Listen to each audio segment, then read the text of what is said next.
라는 제목으로 말씀을 드리겠습니다.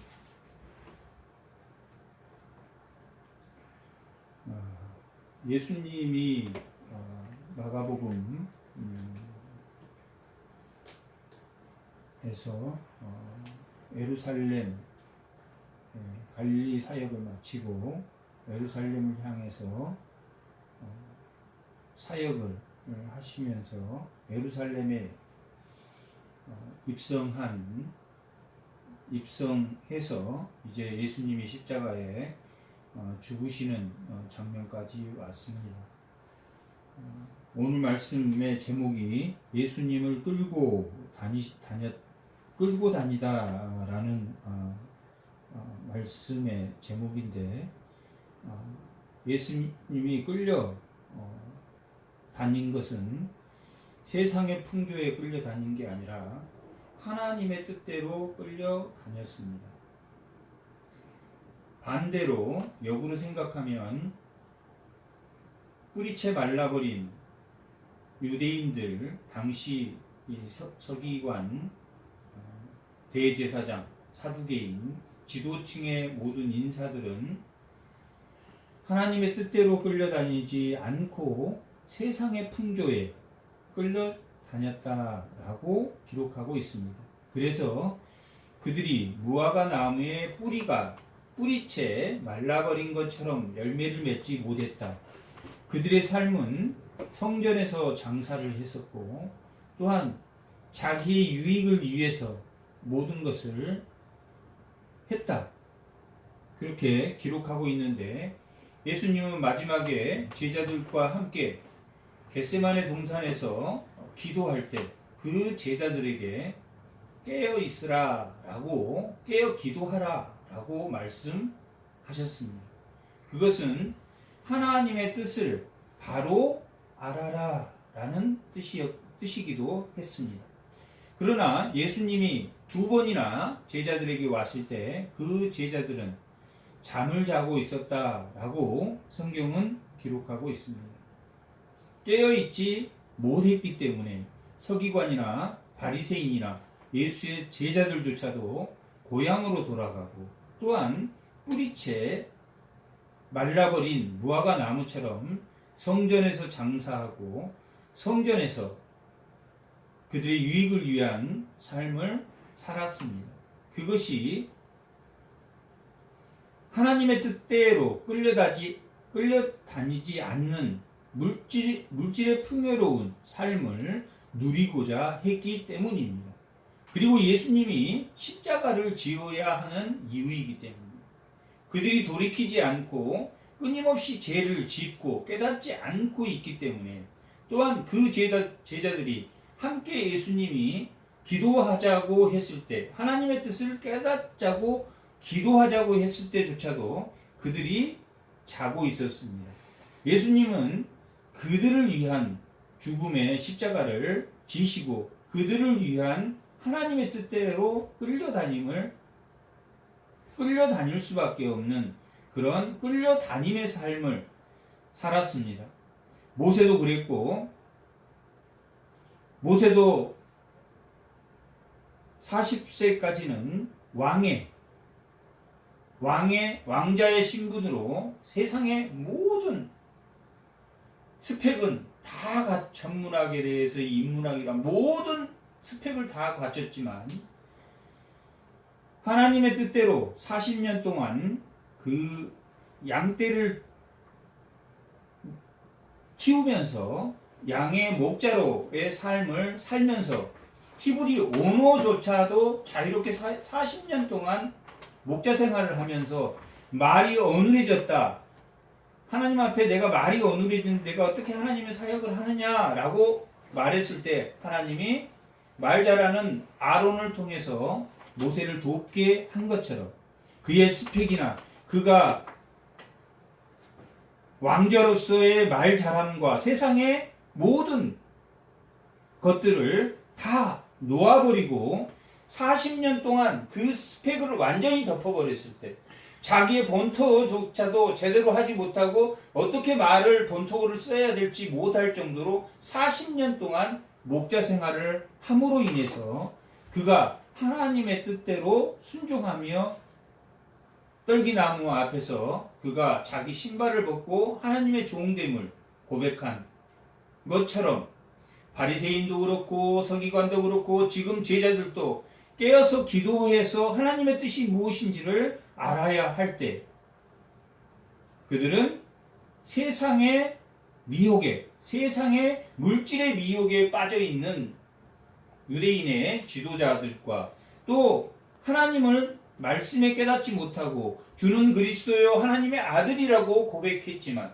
여전히 주님이 십자가를 지어야 하는 그 이유 앞에서는 누가 크냐라고 논쟁하는, 누가 더 예수님이 왕이 되었을 때 예수님의 오른팔 노릇, 왼팔 노릇을 누가 해야 되는가 하는 그 문제에 몰두해 있었습니다. 모세가 그런 몰두해 있었을 때 사람을 죽였습니다. 그리고 목자 생활 40년을 통해서 자기의 모든 스펙이 그 목자로 생활에서 덮어졌을 때 하나님께 온전히 순종한 것처럼 이 제자들과 이 제사장들도 아직 예수님이 하나님의 아들이며 주님이라는 것을 알았을지라도 그에게 순종할 수 있는 고난의 십자가, 영문 밖에서의 십자가의 삶을 살지 않으려고 하는 세상의 미혹 때문에 결국 그들은 예수님을 십자가에 죽였다라고 오늘 말씀하고 있습니다. 오늘 말씀의 제목이 예수님이 하나님의 뜻대로 끌려다녔다. 하나님의 뜻이라면 이 잔을 마시겠습니다 라고 고백한 예수님이 그 순종의 십자가의 고난을 받으시기 위해서 하나님의 뜻대로 십자가에 올라가고 또한 세상으로부터 어떠한 조롱과 희롱과 수모를 감당한 그러한 말씀이 오늘 말씀입니다. 결국은 우리가 하나님의 말씀대로 영문 밖에 예수님을 따라가는 끌려가는 삶을 통해서 우리가 예수님에 대한 소망을 바라보며 살 수 있다 라고 말할 수 있습니다. 우리가 영문 밖에 예수님을 따라가지 않는 풍요로운 삶 속에서는 누구를 만날 수 없다. 예수님을 만날 수 없다라는 것을 오늘 본문이 말하고 있습니다. 영문 밖에 십자가를 따라갈 때, 내가 영문 밖에 서 있었을 때 애매한 고난과 여러 가지 고난과 의의 고난과 정욕적인 고난과 불같은 고난과 마귀의 고난, 어떠한 미혹과 억압에 대한 고난이 있었을 때 그때 우리는 하나님에 대한 영문 밖에 그 십자가를 바라볼 때 그 고난 가운데서 가장 하나님을 바라보는, 예수님을 바라보는 신앙이 가장 컸음을, 그리고 그때의 첫사랑이었음을 알면서도 우리는 세상의 미혹과 이 사두개인이나 바리새인이나 이들처럼 세상의 미혹과 세상의 탐심이 세상 사는 것이 더 즐겁다. 영문 안에서의 그 위로가 우리를 이 바리새인이나 무화과가 뿌리채 말라버린 바리새인이나 우리 신앙이 다 말라버린 무화과 나무처럼 돼버린다 하는 것을 우리 스스로도 알고 언제 내가 신앙이 가장 굳건하고 언제 내가 하나님을 진심으로 찾았는지, 언제 내가 울면서 진심으로 하나님을 찾았는지 그때를 보면 우리가 영문 밖에서 고난을 받았을 때 이 마가복음이 마가가 베드로의 영적 아들이라고 기록되어 있습니다. 영적 아들인 이 마가가 베드로 이후에 베드로 전서 후서를 기록한 그 베드로의 신앙을 바라보며 베드로 전서가 고난 속에서 우리의 신앙이 자라남을 고백하는 그러한 베드로 전서라면 어떠한 고난 가운데서도 애매한 고난이나 여러 가지 시험이나 정욕적인 고난이나 의의 고난이나 불같은 시험이나 마귀의 고난 가운데서 우리가 우리의 신앙이 예수를 바라보는 신앙이 바로 설 수 있다. 영문 밖에 있을 때라야 우리가 바로 설 수 있다. 어떻게 되어야 되냐?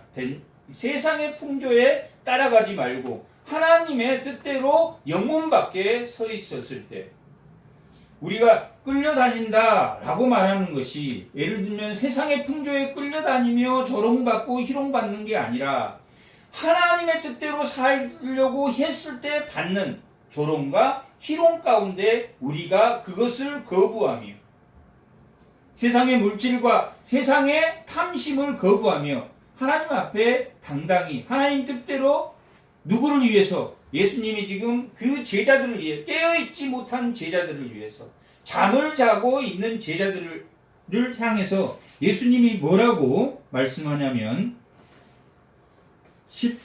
14장 41절 한번 보겠습니다.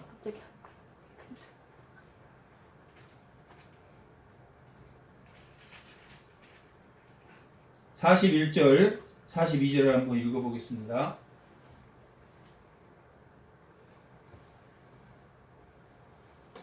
세 번째 오사 그들에게 이르시되 이제는 자고 쉬라. 그만 되었다. 때가 왔도다. 보라 인자가 죄인의 손에 팔리느니라. 일어나라 함께 가자. 보라 나를 파는 자가 가까이 왔느니라. 뭐라고 지금 예수님이 말했습니까? 일어나라 함께 가자라고 말했습니다. 누구에게 말했습니까? 자고 있는 그들에게 이제 쉬어라.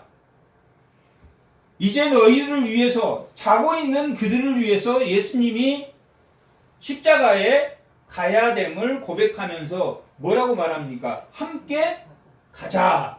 자고 있으면 예를 들면 예수를 믿지 않는 사람에게 함께 가자라고 말하고 있는 깨닫지 못한 자에게 함께 가자. 너가 지금 모르지만 내가 십자가에 죽어야 내가 언젠가 부활한 모습 나를 보고 디베라 바닷가에서 제자들이 숯불에 생선을 굽고 있는 예수님을 보고 변화한 것처럼 하나님이 예수님이 그들을 다시 찾아왔을 때 변화하는 것처럼 그가 예수님의 십자가를 보고 볼 때까지 뭐 하자고 말하고 있습니까? 함께 가자. 일어나라. 함께 가자. 자고 있는 너희들은 그냥 너희들대로 살고 나는 내 할 일을 하겠다 하는 것이 아니라 함께 가자라고 예수님이 제자들에게 말하고 있습니다. 그 함께 가자라고 하는 것은 예수님이 요한복음 17장에 보면 요한복음 18장 한번 보겠습니다. 17장 한번 보겠습니다. 요한복음 17장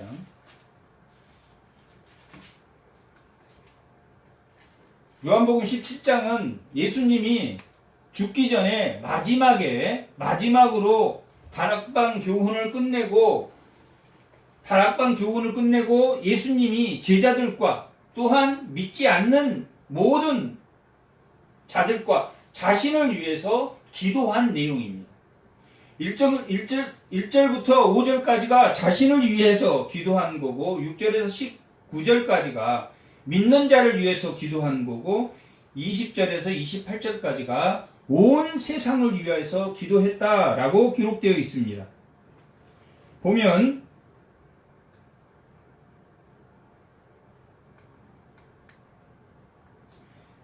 2절 한번 읽어보겠습니다. 17장 2절 아버지께서 아들에게 주신 모든 사람에게 영생을 주게 하시려고 만민을 다스리는 권위를 아들에게 주셨음이로소이다. 3절. 영생은 곧 유일하신 참 하나님과 그가 보내신 자 예수 그리스도를 아는 것입니다. 자기에 대한 기도를 예수님이 하신 내용이 1절에서 5절 내용입니다. 또한 6절 한번 읽어보겠습니다. 세상 중에서 내게 주신 사람들에게 내가 아버지의 이름을 나타내었나이다. 그들은 아버지의 것이었는데 내게 주셨으며 그들은 아버지의 말씀을 지키었나이다. 누구에게 한 기도입니까? 하나님. 내게 주신 믿는 자들을 위해서 예수님이 기도한 내용입니다. 또한 세 번째는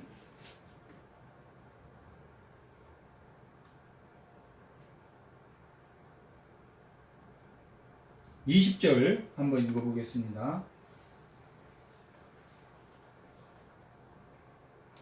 내가 비옵는 것은 이 사람들만 위함이 아니요 또 그들의 말로 말미암아 나를 믿는 사람들도 위함이니. 그들의 말로 전도를 통해서 나를 믿을 사람을 위해서, 온 세상을 위해서 예수님이 기도했다라고 기록하고 있습니다.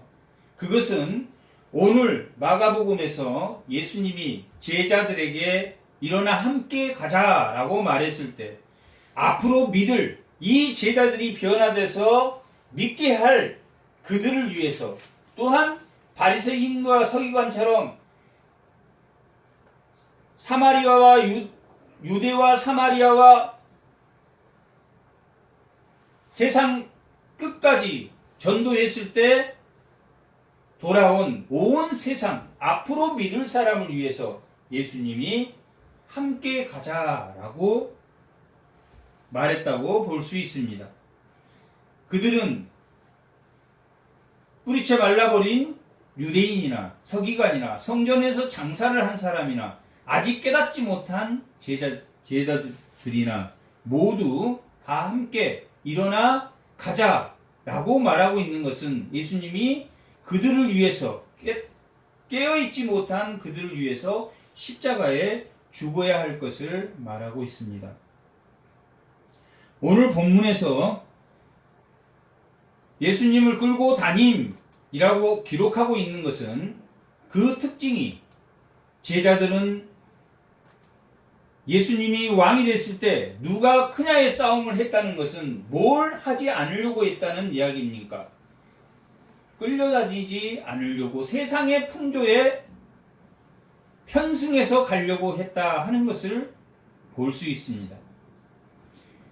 세상의 풍조에 끌려다니지 말아야 하고 어디에 끌려다녀야 되는데, 하나님의 깨어서 하나님의 말씀에 끌려다녀야 되는데, 하나님의 뜻대로 십자가를 지어야 되기 때문에 예수님이 십자가에 죽으신 것입니다. 예수님이 십자가에 죽으심의 능력이 나타나는 것은 그 능력을 통해서 잘 먹고 잘 살으라고 그 능력이 나타나는 것이 아닙니다. 하나님의 능력이 우리에게 나타나기를 바라는 것은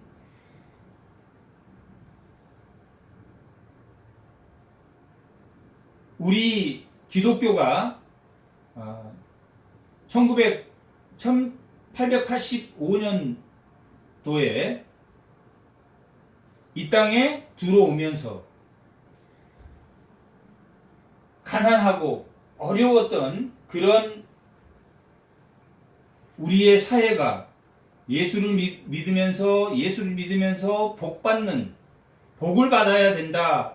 예수님의 능력이 복받는 능력, 사두개인이나 바리새인이나 잘 먹고 잘 사는 그런 복받는 능력으로 잘못 되었기 때문에 오늘날 교회가 복받는 교회, 또한 잘 먹고 잘 사는, 교회에 다니면 잘 먹고 잘 사는 그걸로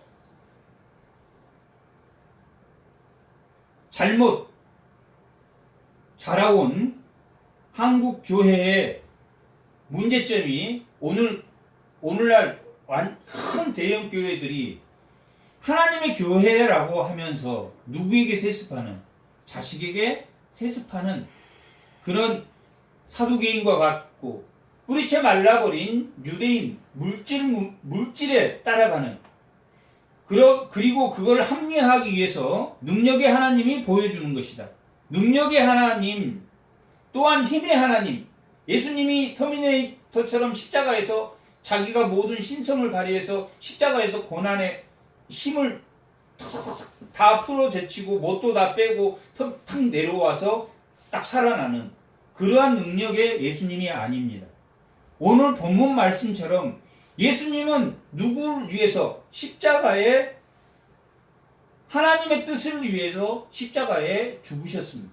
그것은 자기 자신을 대속물로 주기 위한 하나님의 능력은 잘 먹고 잘 살고 복 받는 게 아니라 어디에 있다는 것입니까?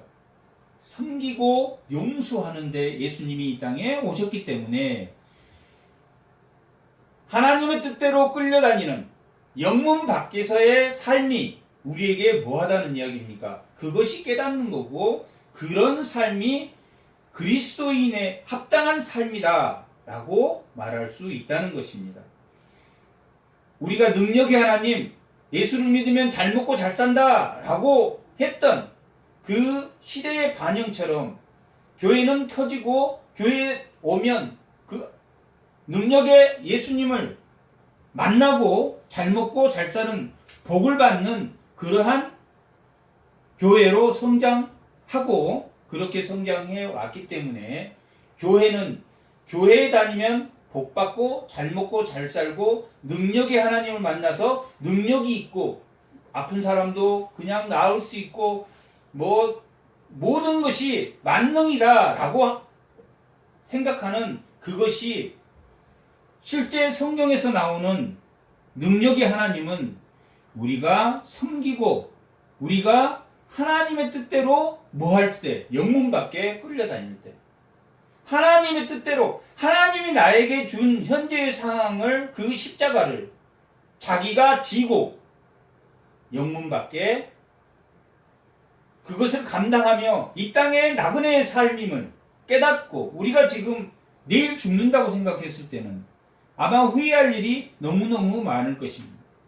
하나님이 내게 뜻대로 끌려가도록 하신 것들을 내가 조금 더 잘 감당할 걸 라고 후회할지 모릅니다.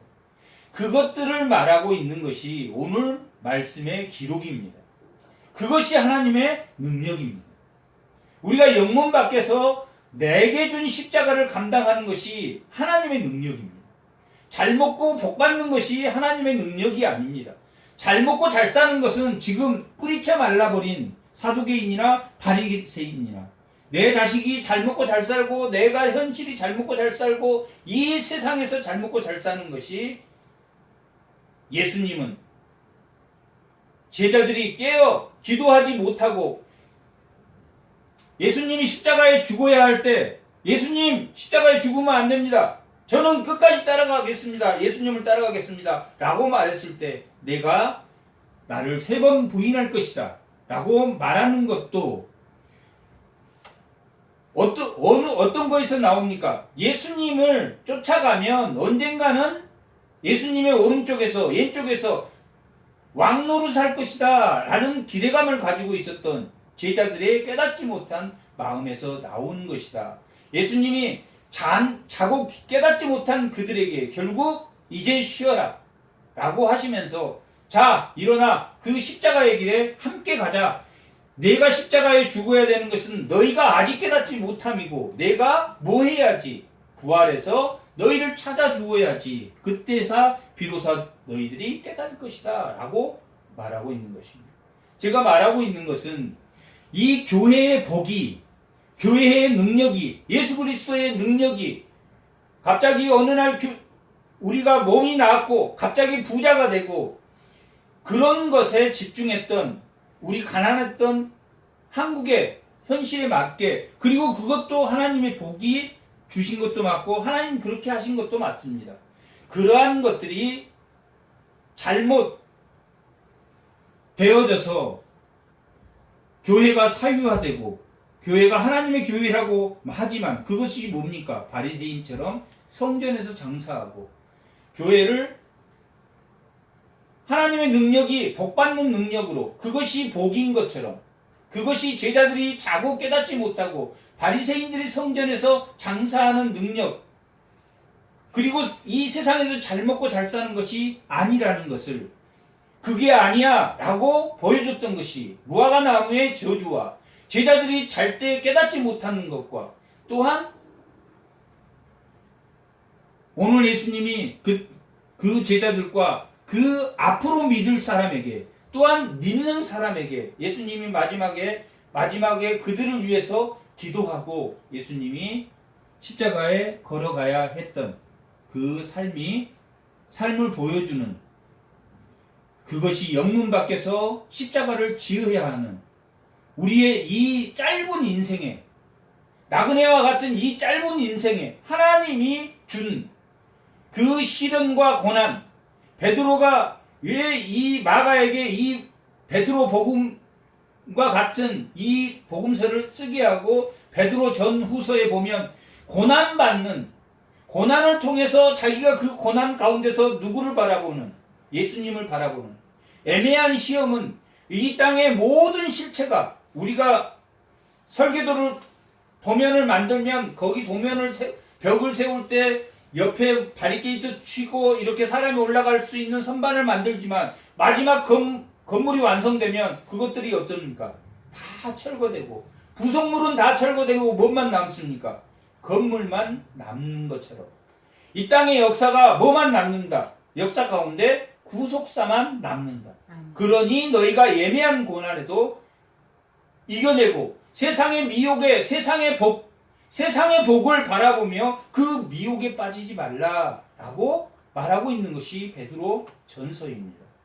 그런 것처럼 오늘 말씀은 예수님이 너희가 십자가를 지고 있는 그 십자가를, 히브리서 13장 13절에 나와 있는, 내가 영문 밖에서 십자가를 지는 것처럼 너희도 영문 밖에 십자가를 지어야 된다. 그리고 14절에 뭐라고 나와 있습니까? 14절에 우리가 여기에는 뭐가 없습니까? 영고한 도성이 없으므로 어디에서 십자가를 지어야 됩니까? 영문 밖에서 지어. 영원한 도성이 없다.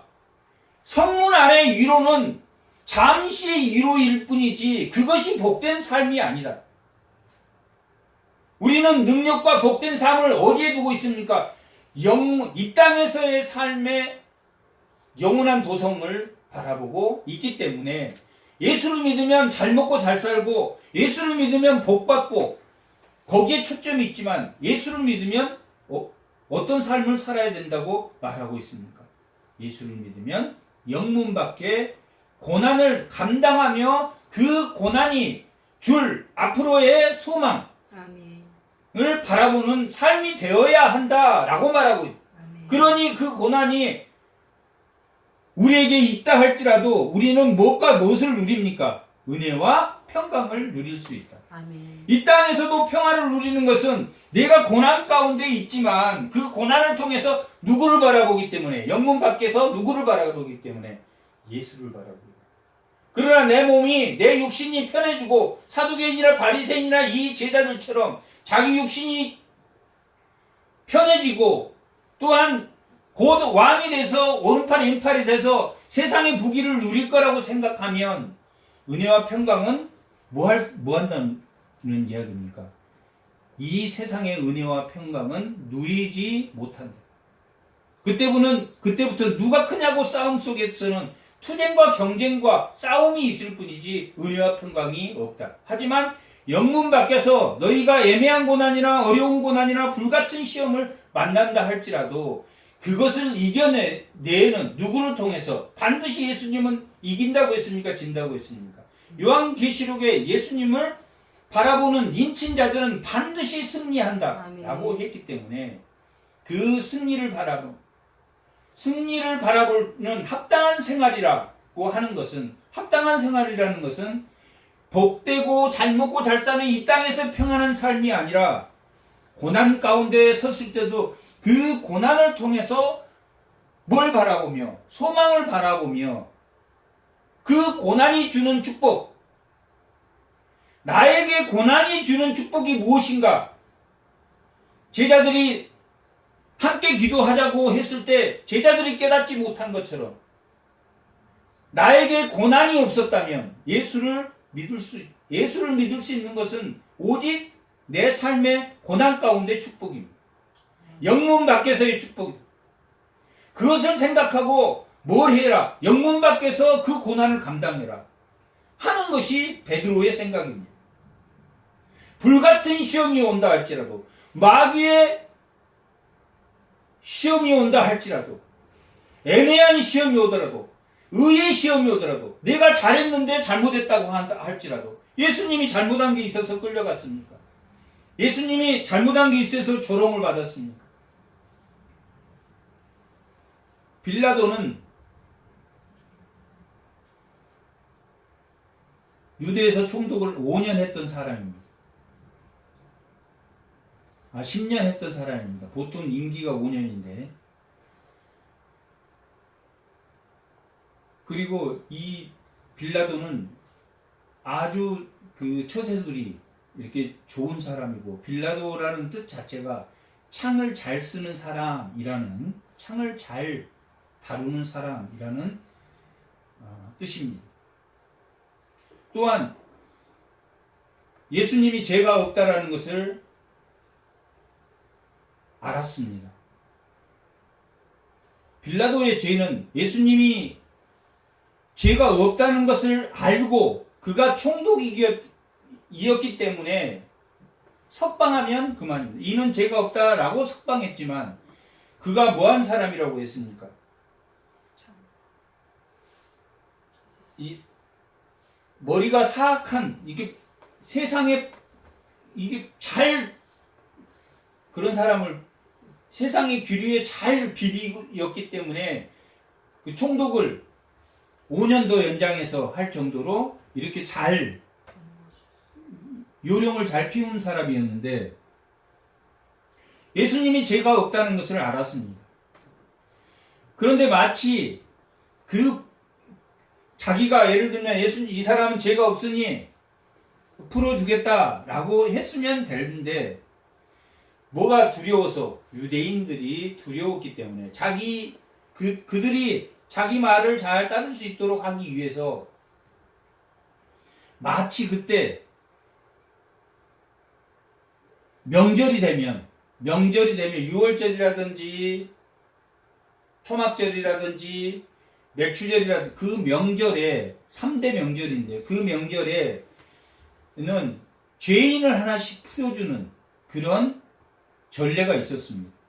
그래서 빌라도가 생각할 때, 이 사람이 죄가 없으니까 유대인들 명절에 한 사람씩 풀어주는 전례가 있으니 그냥 그때 이 사람도 묻어서 풀어주면 자기가 유대인들한테 욕도 안 얻어먹고 죄 없는 예수도 안 죽이구나 생각하고 명절을 빌미로 해서 예수를 풀어주자 했더니 그들이 뭐 했다고 나옵니까?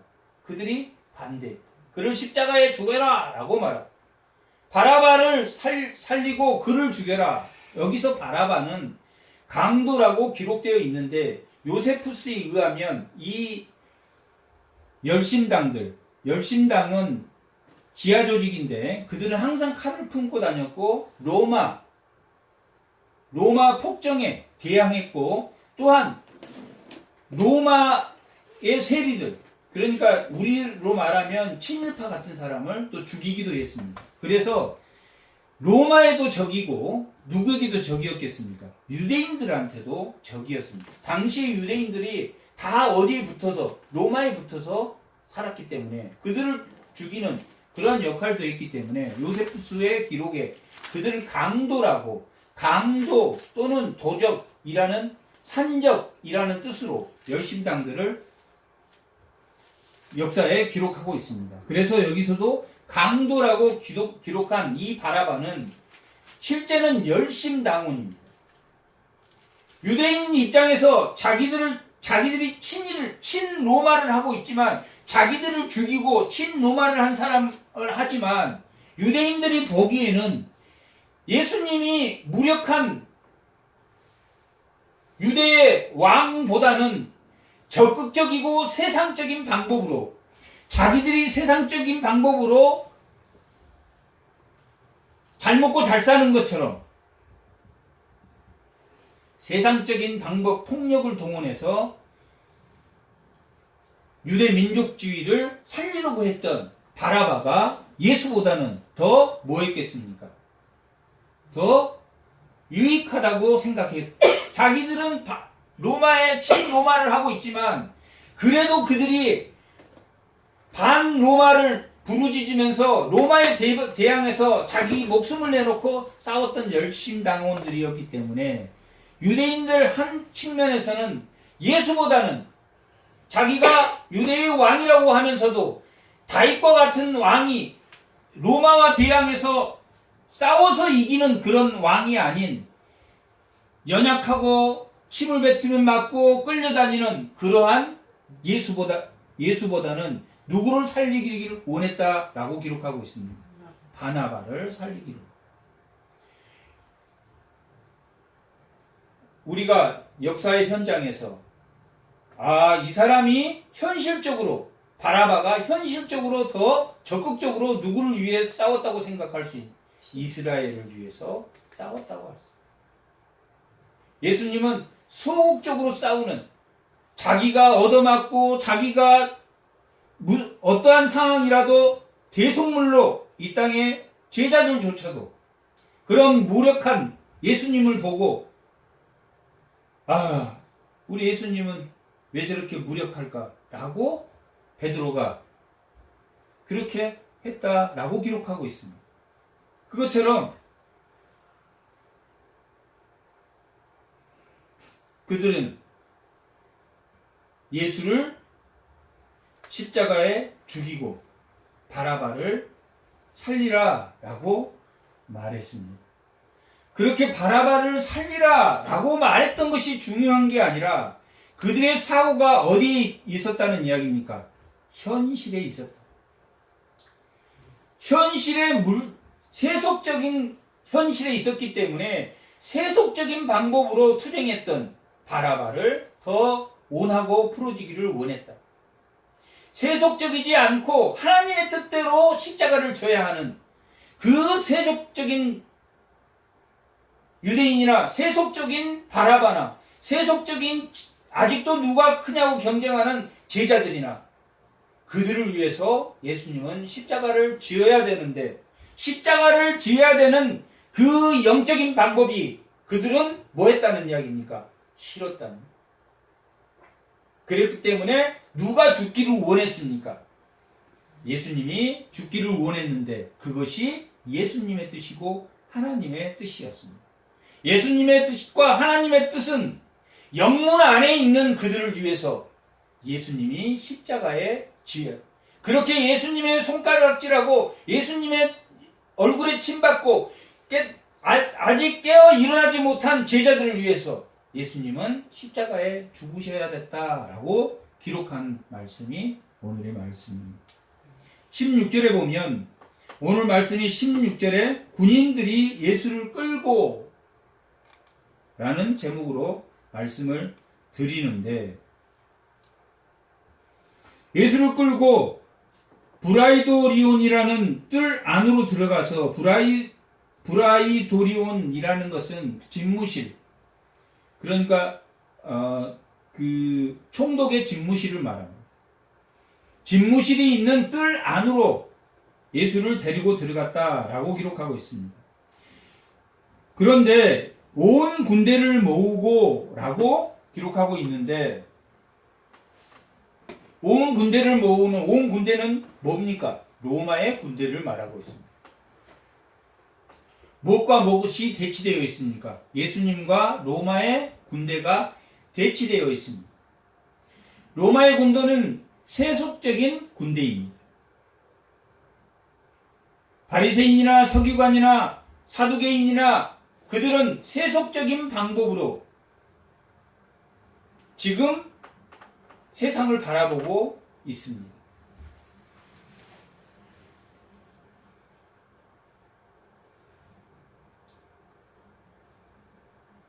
그러한 세속적인 것과 예수님이 하나님의 뜻대로 섬기는 대속물이 되어서 그들을 위해서 십자가에 죽어야 하는 예수님이 이게 대조를 이루고 있습니다. 17절 예수께서 자색옷을 입히고 가시관을 엮어 씌우고 격려하여 이르되라고 예수님께 격려를 했다. 로마 군대가 예수님에게 격려를 했다라는 것은 지금 뭘 말하고 있습니까? 그들이 예수님을 조롱하고 있었다. 자색옷은 왕이 입는 옷이고 면류관도 금 면류관을 써야 되는데 예수님께 반대로 가시 면류관을 씌워서 내가 왕이냐 진짜 왕이냐 라고 그렇게 말하고 있는 것입니다. 그것은 당시에 아우구스라는 그 왕은 아우구스라는 뜻 자체가 신의 출현이라는 뜻입니다. 가이사 아우구스는 신의 출현이라는 새로운 하늘의 신이 이 땅에 오셨다라는 이름 자체가 황제의 등극이 신의 아들이 등극했다. 그가 신이다 라고 말하고 있는데 지금 이 자색옷을 입히고 가시관을 씌우고 금관을 입히는 것은 뭘 말하고 있냐면 내가 신이냐 내가 황제냐 내가 세상의 왕 이 로마의 황제 그 로마의 황제에게 쓰였던 유앙겔리온이라는 기쁜 소식이 바로 예수님이 이 땅에 오신 복음의 기쁜 소식이 유앙겔리온이라 라고 말하고 있는 것처럼 내가 정말 하늘의 신이냐 하며 조롱했다라고 말하고 있습니다. 누가 참신이라고 그들이 말하고 있는 것과 같습니까? 로마의 황제인 가이사 아우구스 시저의 양아들이었습니다. 옥타비우누스라는 그 양아들이 왕이 된 다음에 얻은 호칭이 아우구스입니다. 아우구스는 신의 출현이라고 해서 최초의 황제가 하늘의 신으로 불려지는 이 황제의 시대를 맞이했는데 지금 예수님 너가 그 유앙겔리온 너가 참된 복음의 기쁜 소식이냐라고 뭐하고 있습니까? 비웃고 있습니다. 근데 그 비웃음을 우리도 영문 밖에서 예수님처럼 비웃음을 받으면서도 노아가 비웃음을 받으면서도 방주를 만든 것처럼 노아가 얼마나 사람들이 그때 앞으로 비가 와서 홍수가 올 거라고 생각하면서 방주를 만들 때 얼마나 비웃고 조롱했겠습니까?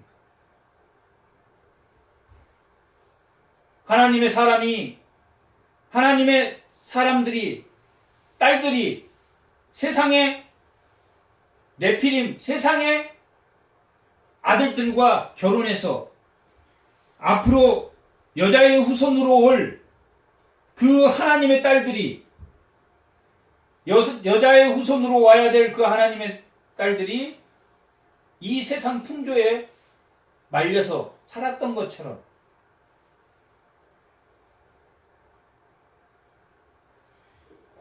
참된 복음을 위해서 그들을 위해서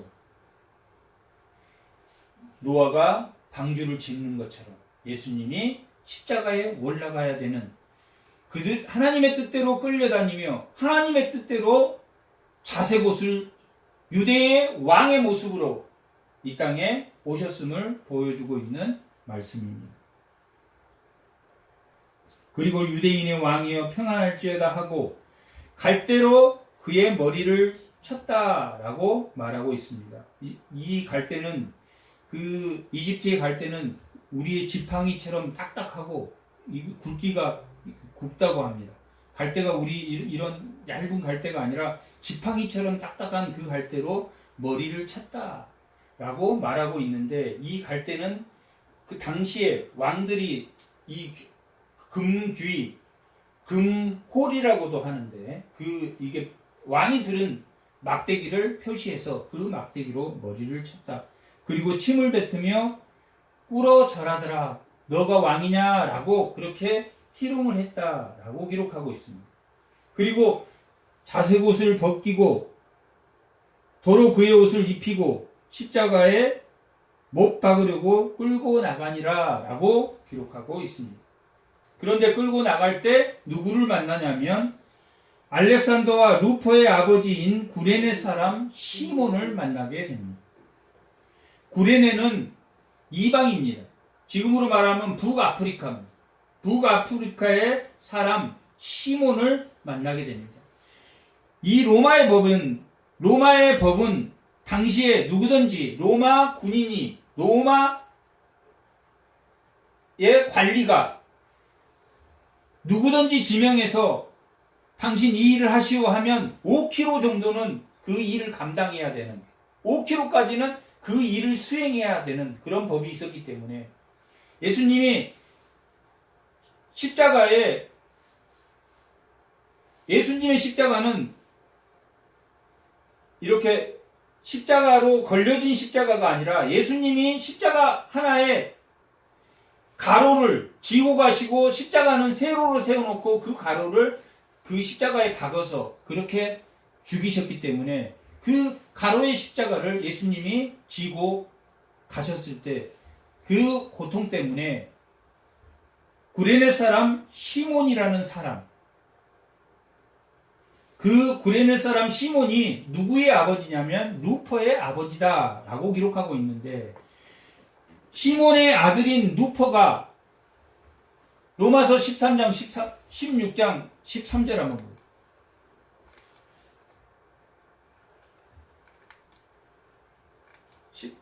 16장 13절 한번 읽어보겠습니다. 주 안에서 택하심을 입는 루포와 그의 어머니에게 문안하라. 그의 어머니는 곧 내 어머니니라. 여기에 루포와 누굽니까? 그의 어머니. 그러면 그의 어머니는 누구겠습니까? 지금 십자가를 지었던 시몬의 부인.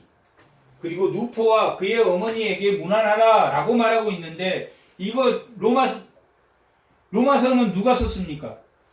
바울이 썼습니다. 바울의 동역자가, 루포와 그의 어머니가 바울의 동역자가 됐다라는 것을 보여주는 말씀입니다. 뭐 했기 때문에 그가 바울의 동역자까지, 루포와 그의 어머니가, 이 시몬의 부인이 바울의 동역자가 됐겠습니까?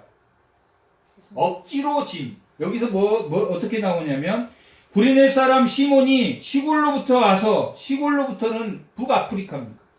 북아프리카로 왔으니까 이게 복음을 받아들인 그런 사람이라고 보여지는 사람입니다. 6월절이니까 그때 디아스포라들이 유대인이 다 모였기 때문에 그 시골에서 와서 지나가는 그들이 그를 뭐라고 했습니까? 억지로 가게 했다라고 기록하고 있어요. 예수님이 하나님의 뜻대로 끌려갔습니다. 이 사람은 뭐 하게 됐습니까? 억지로 교회에 나오게 됐다. 억지로 하나님의 뜻에 불려온 사람이다 라고 기록하고 있습니다. 그 불려온 사람이 그 가족 모두가 예수를 믿었음을 보여주는 말씀이기도 합니다. 로마서 13장 13절에 루포와 그의 어머니도 바울의 동역자였고, 그 동역자가 된 것이 바로 이 시몬이 뭐했기 때문에? 예수님의 십자를 억지로 지었기 때문에. 오늘 말씀이 예수님이 하나님의 뜻대로 억지로 끌려갔고, 이 시몬이 예수님의 십자가를 억지로 지었습니다. 우리가 억지로 지어야 되는 그 십자가가 잘못됐다라고, 우리의 이 예수 믿는 복이 뭡니까? 예수 믿고 예수 믿는 능력의 복이 뭡니까?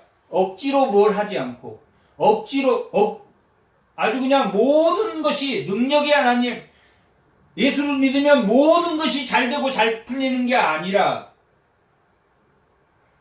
영문 밖에서 지어지는, 억지로 지어지는 그 십자가도 결국은 내 가족을 구원하는, 내가 정말 싫은데, 오늘은 정말 쉬고 싶은데, 얼마나 어제 밤새 일하고 또 집에 와서 일하고 그 다음 얼마나 피곤한 몸으로 오늘은 진짜 좀 쉬고 싶다. 그래도 억지로 예배를 드릴 때 이 가족이 하나님의 구원에 바울의 동역자가 돼서 일했던 것을 우리가 볼 수 있습니다. 하나님의 뜻대로라면 억지로 자기가 영문 밖에서 그 고난을 감당하며 은혜와 평강을 누릴 것이고, 또한 하늘의 소망을 바라보며 은혜와 평강을 누릴 것이고, 또한 억지로 진 그 예수님의 십자가, 그 구레네 사람, 북아프리카에 사는 그 구레네 시몬의 가족이 예수님에게 예수를 믿는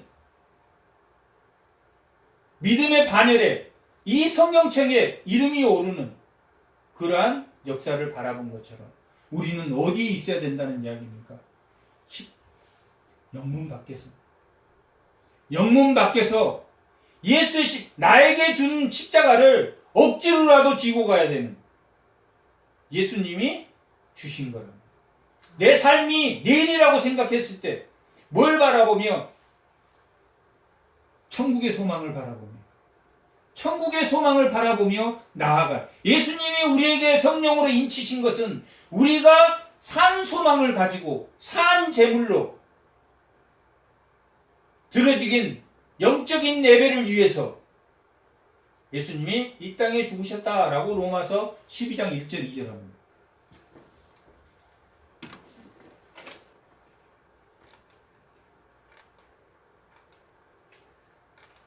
1절 2절 한번 읽어보겠습니다. 그러므로 형제들아, 내가 하나님의 모든 자비하심으로 너희를 구원하노니 너희 몸을 하나님이 기뻐하신 거룩한 산 제물로 드려라.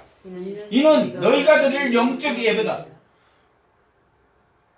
우리가 영문 밖에서 하나님 뜻대로 끌려가는 것이나, 영문 밖에서 나에게 준 십자가를 억지로 지고 가는 것이나, 내가 정말 오늘은 쉬고 싶은데 이 세상에 속하되는, 이 세상에 속한 사두개인이나 바리새인이나 당시 유대인처럼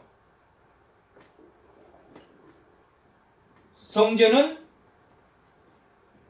기도하는 곳이고 성전은 하나님의 말씀을 보는 곳에서 장사하는, 세상과 타협하는 그 타협에 서 있지 말라고 기록하고 있습니다.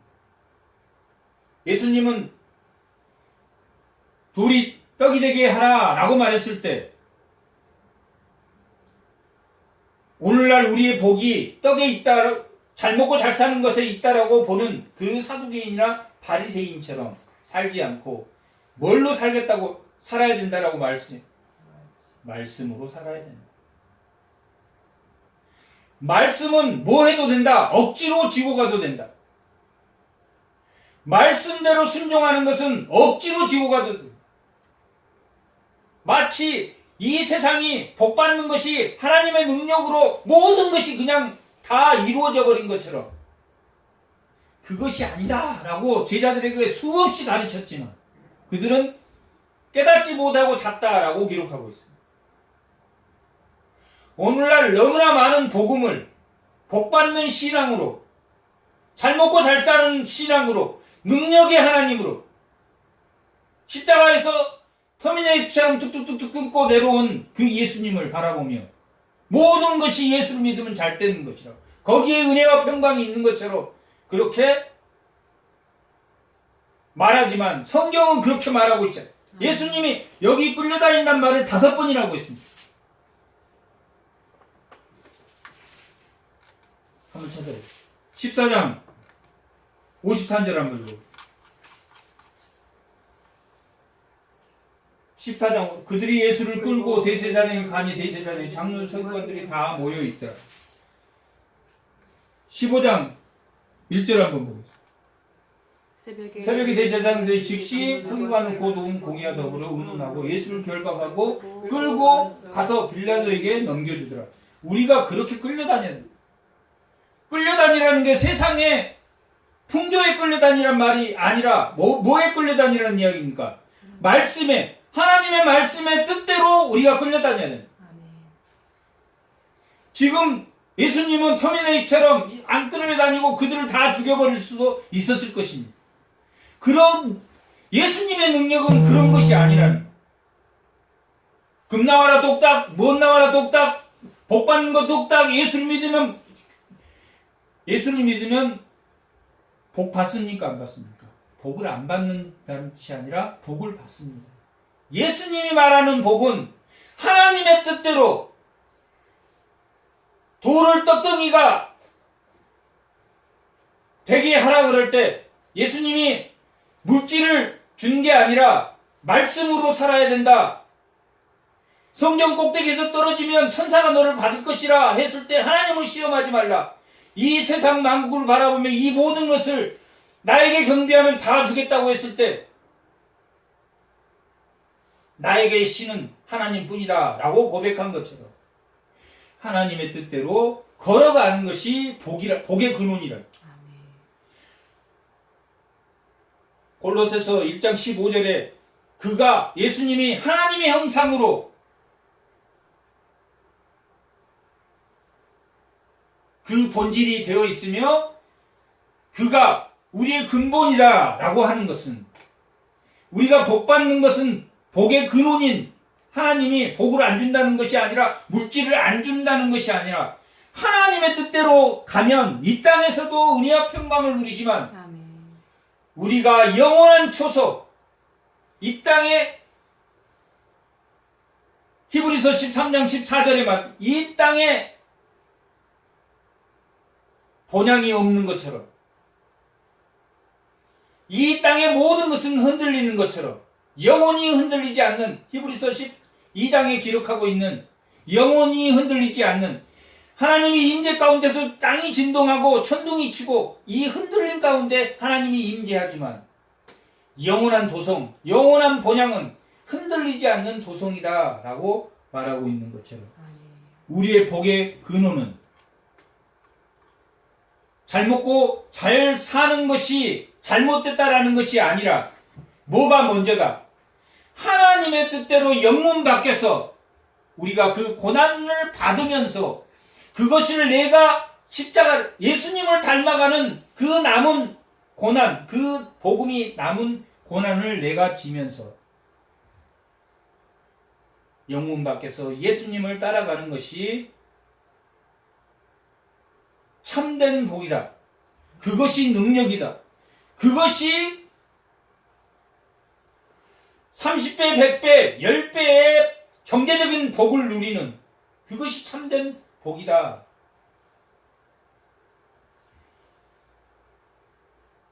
하나님의 뜻대로 영문 밖에서 걸었더니 하나님이 이렇게 저에게 복을 주셨습니다. 이 땅의 삶조차도 이렇게 풍성하게 해 주셨습니다. 라고 고백하는 그들이 되어야 됩니다.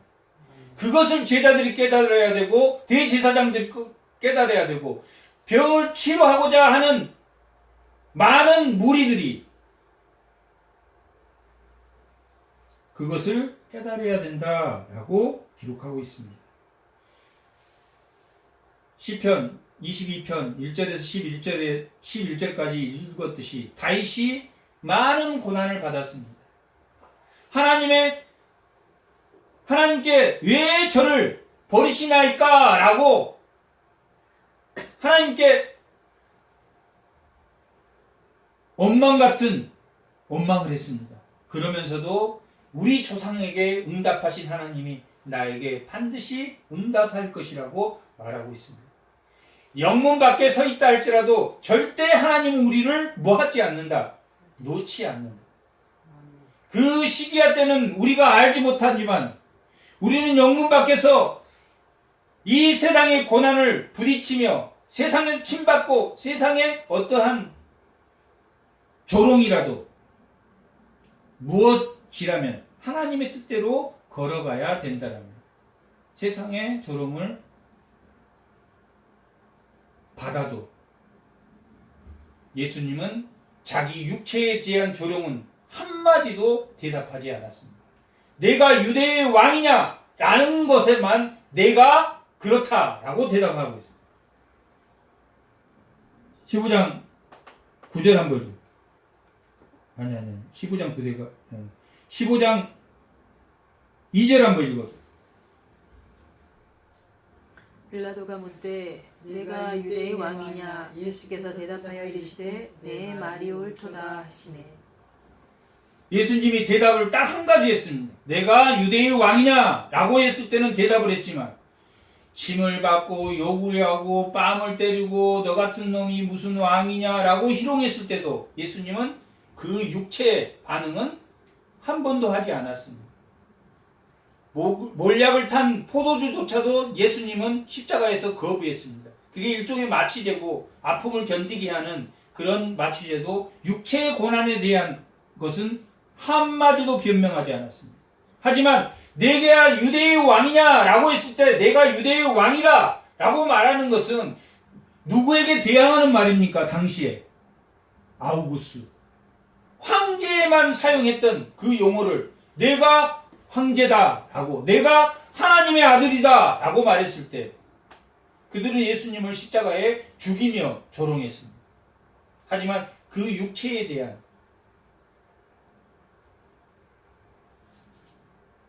고통은 영문 밖에서 받은 우리 육체에 대한 고통은 한마디도 변명하지 않았습니다.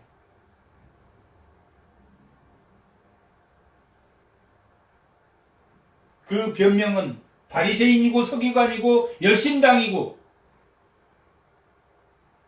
제자들의 모습이었기 때문에 예수님은 더 이상 십자가를 지지 않으면 안 될 명분을 거기서 찾고 자 일어나 나와 함께 가자. 내가 십자가를 질 수 없는 것은 지어야 되는 것은 아직도 깨닫지 못하고 영원히 깨닫지 못한 예수님이 십자가에 죽지 않으면 하나님 뜻대로 내가 죽지 않으면 그 죄 속으로 인해서 눈이 가려진 세상을 바라보고 살 수밖에 없는 그들을 보고 예수님은 담담히 일어나셔서 십자가를 향해서 걸어 나가셨다. 그렇지만 그들을 버리지 않고 그들을 함께 데리고 갔다라고 기록하고 있습니다. 우리는 영문 밖에서 예수님을 따라가는 것이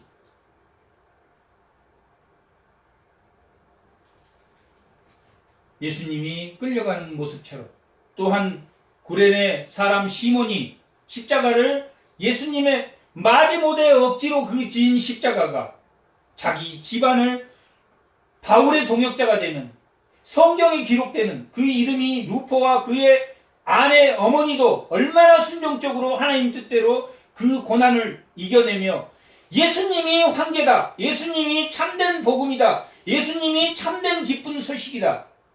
황제에게만 사용했던 유앙겔리온이라는 기쁜 소식을 그들이 외치면서 순교해 나가는 그런 삶을 살았다라고 고백하고 그것이 은혜와 평강이고 그것이 복된 삶이다. 이 세상의 복을 누리며 이 세상이 너무 좋아서 이 세상에 더 머무르고 싶지 않는 그러한 신앙을 돼야 된다. 이 세상에 이 세대에는 희망이 없음을 고백하는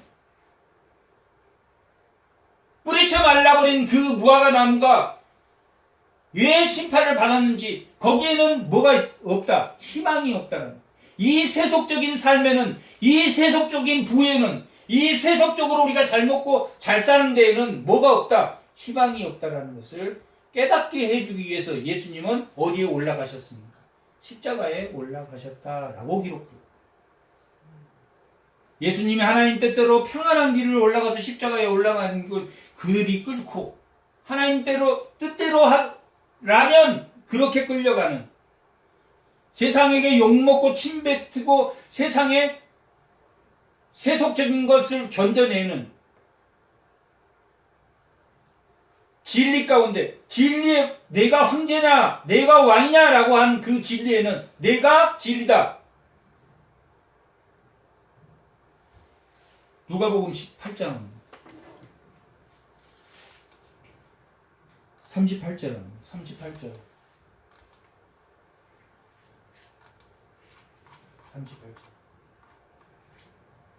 38절 한번 맹인이 외쳐 이르되 다윗의 자손 예수여 아니. 나를 불쌍히 여기소서 하거늘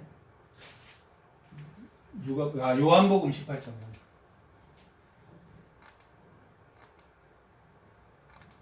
39절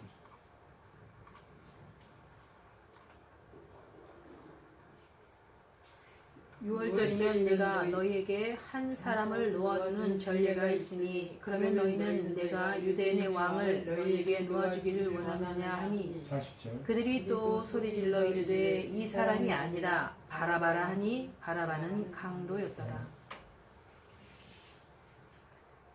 요한복음 18장 39절 맞죠? 38절 아니에요. 빌라도가 이르되 진리가 무엇이냐 하더라. 이 말을 하고 다시 유대인에게 나가서 이르되 나는 그에게 아무 죄를 찾지 못하여 여기서 빌라도가 이르되 진리가 무엇이냐라고 하더라라고 하는 것은 진리는 여기서 말한 진리는 예수님이 참된 누구다 하나님의 아들임을 의미하는 것입니다.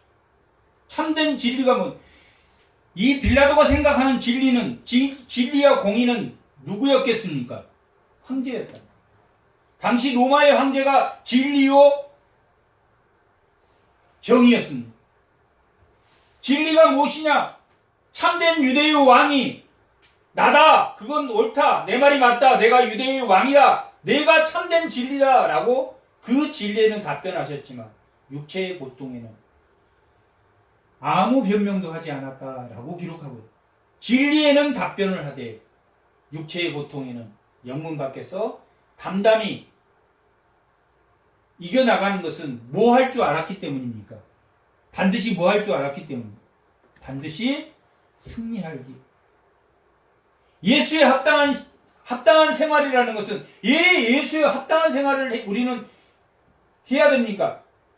반드시 예수님이 승리할 그 인대기에 합당하신 분이 예수님이기 때문에 예수님이 합당하신 분이기 때문에 예수님이 진리이시기 때문에 예수님이 반드시 승리할 줄 알기 때문에 우리는 고난에 합당한 생활을 한다는 거예요. 예수님이 진리가 아니시고 예수님이 이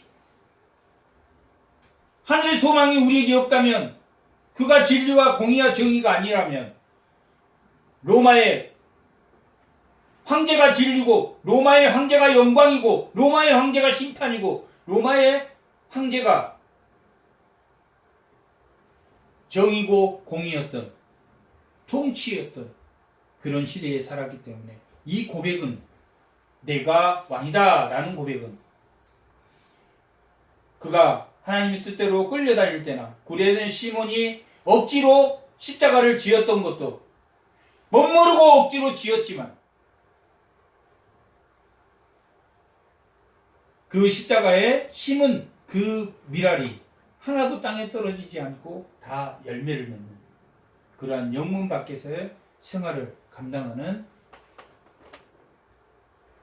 주님의 자녀들이 다 되시기 바랍니다. 아멘.